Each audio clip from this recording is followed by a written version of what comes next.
மக்களவை தேர்தலில் சிவகங்கை தொகுதியில் சீட்டு கொடுக்க கூடாது என்று சொந்த கட்சியினரே தீர்மானம் நிறைவேற்றும் அளவிற்கு அதிருப்தியை சம்பாதித்து வைத்திருந்தவர்தான் கார்த்தி சிதம்பரம்.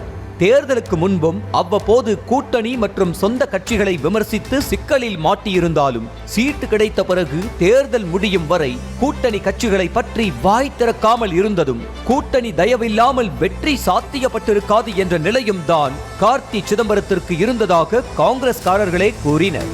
இந்நிலையில் திமுகவை தொடர்ந்து கார்த்தி சிதம்பரம் சீண்டுவது திமுகவினர் மத்தியில் கடும் அதிருப்தியை ஏற்படுத்தியுள்ளது.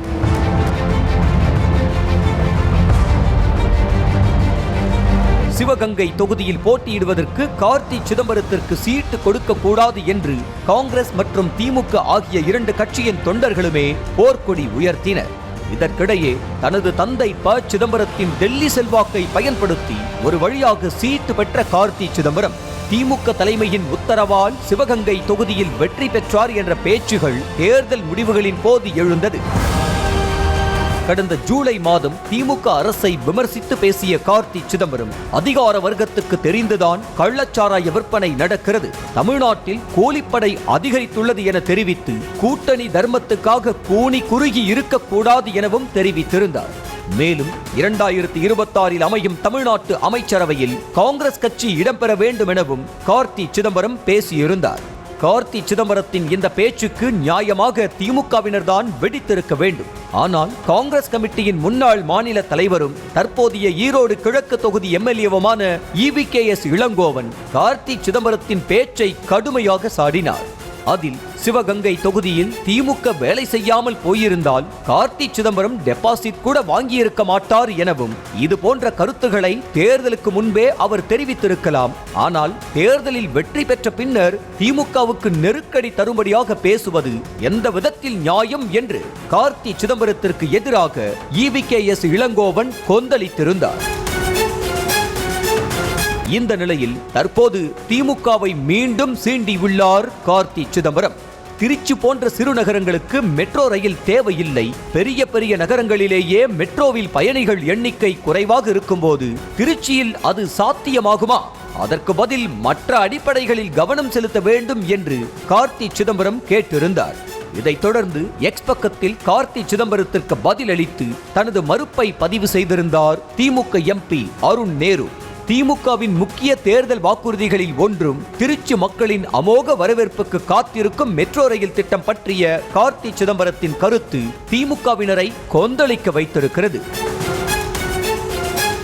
இந்த கருத்து மோதல் நடந்த மறுநாளே கூவம் ஆற்று மறுசீரமைப்பு திட்டத்திற்காக பயன்படுத்திய நிதி விவரங்கள், எதிர்கால திட்டங்கள் உள்ளிட்டவைகள் உள்ளடக்கிய வெள்ளை அறிக்கையை கேட்டு சென்னை மாநகராட்சி மேயர் பிரியாவுக்கு கடிதம் எழுதியிருப்பது திமுகவினரை மேலும் சீண்டியுள்ளது. கார்த்தி சிதம்பரத்தின் வெள்ளை அறிக்கை கடிதத்துக்கு எதிர்வினையாற்றும் இணைய திமுகவினர் காங்கிரசின் பிரதான எதிரியான பாஜக வடமாநிலத்தில் செயல்படுத்திய கங்கை சுத்தப்படுத்தும் திட்டம் உள்ளிட்டவைகளுக்கு வெள்ளை அறிக்கை கேட்பாரா என கார்த்தி சிதம்பரத்தை கேள்விகளால் துளைத்தெடுக்கின்றனர். 2014 காங்கிரஸ் கட்சி மக்களவை தேர்தலில் தனித்து போட்டியிட்ட போது அப்போதும் சிவகங்கை தொகுதியில் தான் கார்த்தி சிதம்பரம் போட்டியிட்டார். அந்த தேர்தலில் வெறும் 10% வாக்குகளை மட்டுமே பெற்ற கார்த்தி சிதம்பரம் 4ஆம் இடத்துக்கு தள்ளப்பட்டு டெபாசிட்டையும் இழந்து பரிதாப நிலைக்கு தள்ளப்பட்டார். அதையடுத்து 2019 திமுக கூட்டணியில் அதே சிவகங்கையில் போட்டியிட்ட கார்த்தி சிதம்பரம் 52% வாக்குகளை பெற்றும் 2024 40% வாக்குகளை பெற்றும் நாடாளுமன்றத்திற்கு சென்றார்.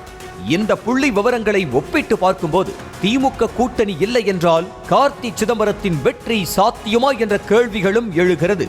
காங்கிரசின் செயல்பாடுகள் தனது தொகுதியில் கட்டமைப்பை உருவாக்காதது, 5 வருடங்கள் எம்பியாக சிவகங்கைக்கு கார்த்தி சிதம்பரம் செய்தது என்ன? ராகுல் தகுதி நீக்கத்தின் போது ட்விட்டரில் வார்த்தை விளையாட்டு, நெட்ஃபிளிக்ஸில் படம் பார்த்து கொண்டிருந்த கார்த்தி சிதம்பரம் சென்னை கூவம் பற்றி கேள்வி எழுப்புவது சரியா என்பதும், இதனை காங்கிரஸ் கட்சி அதன் கருத்தாக ஏற்கிறதா என்பதையும் கவனிக்க வேண்டியுள்ளது. அது மட்டுமில்லாமல் கார்த்தி சிதம்பரம் நேரடியாக அரசை விமர்சிப்பதும், திமுகவின் மூத்த அமைச்சர்களில் ஒருவரான நேருவின் மகனிடம் மல்லு கட்டுவது, சென்னை மேயரிடம் கேள்வி எழுப்புவது என திமுகவை சீண்டுவதன் பின்னணியில் வளர்ச்சி காரணங்கள் மட்டுமே இருக்கிறதா? ராகுலை விட மோடி வலிமையானவர் என கார்த்தி சிதம்பரம் பேசியதன் கணக்குகளும் இருக்கிறதா என்ற கேள்வியும் எழுப்பப்படுகிறது. சொந்த கட்சியிலேயே செல்வாக்கு இல்லாத எம்பியை கூட்டணி கட்சியான திமுக எப்படி அணுகப் போகிறது என்ற கேள்வியும் வழக்கமாக திமுக காங்கிரஸ் பிரச்சனை எழும்போது டெல்லி தலைமைதான் எங்களுக்கு முக்கியம் என திமுக கடந்து செல்ல போகிறதா என்பதையும் பார்க்க வேண்டியுள்ளது. செய்திகளை உடனுக்குடனும் துல்லியமாகவும் தெரிந்து கொள்ள சப்ஸ்கிரைப் பண்ணுங்க.